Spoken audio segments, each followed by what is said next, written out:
अस्सलाम वालेकुम जी। आज का लेक्चर हमारे पास एप्लीकेशन है हैमिल्टोनियन मेथड की। हमने हैमिल्टोनियन इक्वेशन ऑफ मोशंस को पढ़ा, फिर हमने हैमिल्टोनियन इक्वेशन ऑफ मोशन को डिफरेंट कोऑर्डिनेट सिस्टम में पढ़ा। तो उन सब का जो अब एक तरह से कह लें कि प्रॉब्लम्स हैं जो मुख्तलिफ सिचुएशंस के अंदर, उनको हम कैसे डील करेंगे, कैसे एक आपके पास हम हैमिल्टोनियन मेथड अप्लाई करते हैं।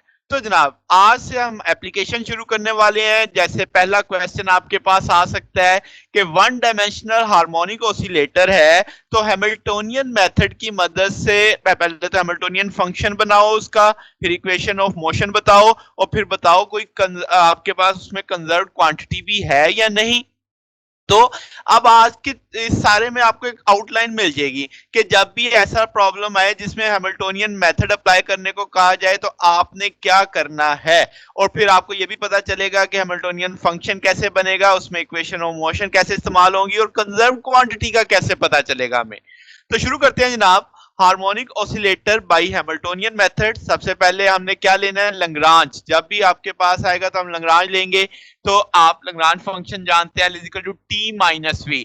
अब आपके पास T for kinetic energy 1/2 mv square. तो हम चूंकि वन डायमेंशन केस में चल रहे हैं तो वेलोसिटी को हम एक्स डॉट स्क्वायर भी कह सकते हैं। डॉट का मतलब आपके पास कि भाई डिफरेंशियल ऑफ डिस्प्लेसमेंट, यानी वो वेलोसिटी के इक्विवेलेंट आ जाएगा। तो 1/2 m x डॉट स्क्वायर लिख दिया, और आपके पास 1/2 kx स्क्वायर, जो कि वन डायमेंशनल हार्मोनिक ऑसिलेटर है, तो आपके पास 1/2 kx स्क्वायर उसकी पोटेंशियल एनर्जी आ जाएगी। तो काइनेटिक भी है, पोटेंशियल भी है। L is equal to T minus V, दोनों की वैल्यू डाल देंगे तो 1/2 m x dot square minus 1/2 k x square आ जाएगा। ठीक होगी बात। तो ये इक्वेशन हमें आगे चल के इस्तेमाल करनी है जब हम हैमिल्टोनियन फंक्शन बनाएंगे। फिर क्या जनाब, जनरलाइज मोमेंटम की जो डेफिनेशन है, p i is equal to partial L over partial q i dot. अब तो हमारे पास है ही वन डायमेंशन। तो अब आप क्या लिखोगे, p x is equal to partial x over partial x dot. L की वैल्यू है, अगर इसका एक्स डॉट लेते तो ये वैल्यू देखते, एक्स डॉट सिर्फ यहाँ पे आ रहा है, टू नीचे उतरता कट जाता, एम एक्स डॉट बचता। तो मैंने लिख दिया एम एक्स डॉट, यानी पी एक्स की वैल्यू आ गई मेरे पास। अब यहां से आप काइनेटिक एनर्जी का जो टूल जानते हैं, क्या 1/2 एम एक्स डॉट है। अगर आप m से मल्टीप्लाई करो, डिवाइड करो, तो ऊपर m x dot whole square हो जाएगा, और एम एक्स डॉट जो है पी एक्स के बराबर है। तो क्या पी एक्स स्क्वायर लिखा जा सकता है, P X square over 2m। Simple सा कंसेप्ट है, m से मल्टीप्लाई किया, डिवाइड किया, ऊपर फैक्टर बन जाएगा M x dot whole square, और M x dot whole square को किसके बराबर ले लिया, पी एक्स होल स्क्वायर के। ठीक हो गया जनाब। तो फिर वक्त तो हम हैमिल्टोनियन फंक्शन जानते हैं कि भाई आपके पास summation i q i dot p i minus L, यानी जनरलाइज वेलोसिटी है, मोमेंटम है, और लैग्रांजियन है आपके पास। तो जनाब क्या हम क्यू आई डॉट को एक्स डॉट पढ़ा हमने कि भाई आपके पास वेलोसिटी ये आ जाएगी, मोमेंटम आपने पढ़ा एम एक्स डॉट आ जाएगा, लैग्रांजियन फंक्शन ये है, नेगेटिव आपके साथ है चूंकि फार्मूले के अंदर नेगेटिव है। जब आप वैल्यू प्लेस करोगे तो नेगेटिव मल्टीपल होगा, पहला फैक्टर नेगेटिव हो जाएगा, दूसरा पॉजिटिव हो जाएगा, वो मैंने लिख दिया यहाँ पे। समझ आ गई। यानी आपने क्यू डॉट यानी वैल्यू प्लेस की तो वो एक्स डॉट का रोल प्ले कर रहा है, मोमेंटम अब पी एक्स का किरदार अदा कर रहा है, तो एम एक्स डॉट आ जाएगा, और यहाँ पे लैग्रांज फंक्शन की वैल्यू प्लेस कर दी। एडजस्टमेंट हो जाएगी, एम एक्स डॉट है, इसमें से ये माइनस हो जाएगा, तो 1/2 m x dot square plus 1/2 k x square बच जाएगा। और आपने एम एक्स डॉट को तो जाहिर है पी एक्स पढ़ा हुआ है, तो क्या आप इसे लिख सकते हैं, पी एक्स आपके पास स्क्वायर ओवर 2m, और आपके पास ये क्या आ जाएगा जनाब, के एक्स स्क्वायर बाई 2 आ जाएगा। तो जनाब ये अब आपका हैमिल्टोनियन फंक्शन बन चुका है फॉर किसके लिए जनाब, आपके पास वन डायमेंशनल ऑसिलेटर के लिए बन चुका है। ओके होगी जनाब बात। तो अब आपके पास क्या आ जाएगा, हैमिल्टोनियन इक्वेशंस वो आपने पढ़ी हुई है कि भाई क्यू आई डॉट बराबर आ जाएगा किस चीज के, तो वो चीज आपके पास बराबर आ जाएगी किस चीज के, partial H over partial P I, और पी आई डॉट बराबर है minus partial H over partial q i. तो क्यू डॉट इसका ना एक्स डॉट, तो partial H over partial P x, H की वैल्यू मालूम है तो मैं इसे इधर यहाँ पे डिफरेंशिएट कर देता हूँ, यहाँ पे पी के सबस्क्रिप्ट में मैं एक्स लगाना भूल गया हूँ तो वो मैं लगा देता हूँ। तो ये x आ जाएगा। तो इसका मतलब अब मुझे px के लिहाज से डिफरेंशियल चाहिए, तो इस पूरे फंक्शन के अंदर यहाँ पे बस px है, तो इसका करूंगा 2 नीचे उतरेगा, 2 से कट जाएगा, px बाई m बच जाएगा आपके पास। तो इसी तरीके से सेकंड इक्वेशन है pi डॉट, तो px डॉट हो जाएगा, तो वो बराबर है किसके, minus partial H over partial q i, तो minus partial H over partial x, क्योंकि एक्स कोऑर्डिनेट का रोल अदा कर रहा है। तो आपने फिर हैमिल्टोनियन फंक्शन लगा दिया, सॉरी तो अब आपके पास एक्स के लिहाज से करना है, तो एक्स मुझे यहाँ पे दिख रहा है, तो आप जब एक्स के लिहाज से डिफरेंशियल करोगे 2 नीचे उतरेगा, 2 से कट जाएगा, सिंपल के एक्स बचेगा, बाहर वाला नेगेटिव अंदर ज़रब खा जाएगा, तो माइनस के एक्स के तौर पे ये लिखा जाएगा। ओके हो गया जनाब। अब आपके पास एक्स डॉट भी है, पी आपने पी एक्स डॉट भी निकाल लिया।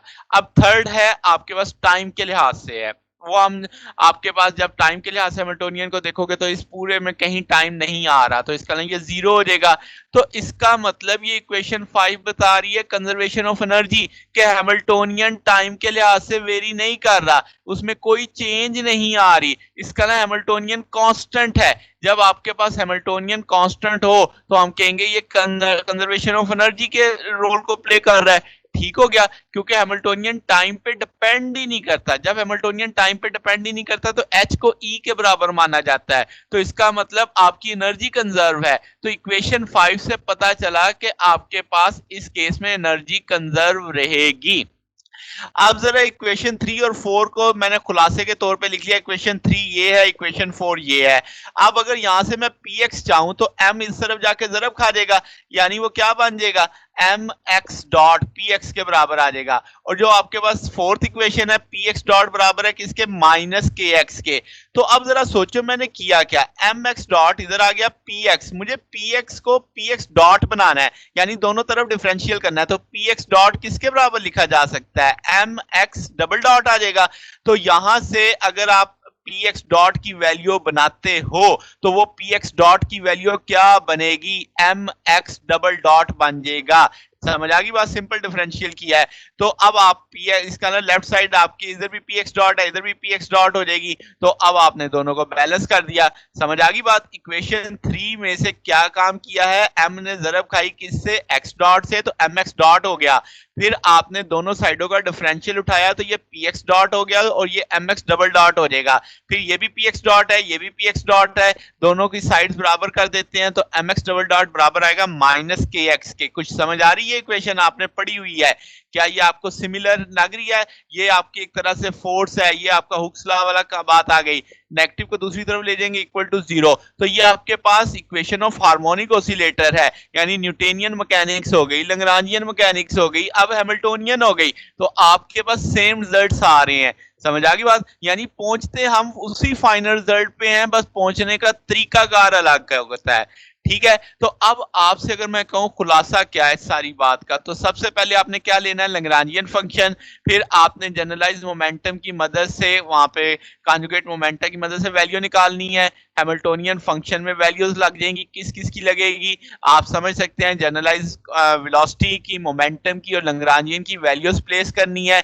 जब हैमिल्टोनियन फंक्शन बन जाएगा फिर आपके पास हैमिल्टोनियन इक्वेशंस आ जाएंगी, उसमें आपने हैमिल्टोनियन फंक्शन लगाते जाना, जवाब आता जाएगा, सिंपल सा काम है, आपको खुद ही उसके रिजल्ट्स इंटरप्रेट करने समझ आ जाएंगे। तो ये जनाब हमारा आज का टॉपिक था।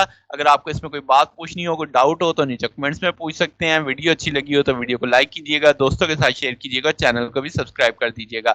अब तक के लिए इतना ही, बाकी इंशाल्लाह फिर नेक्स्ट देखेंगे। ओके, अल्लाह हाफ़िज़।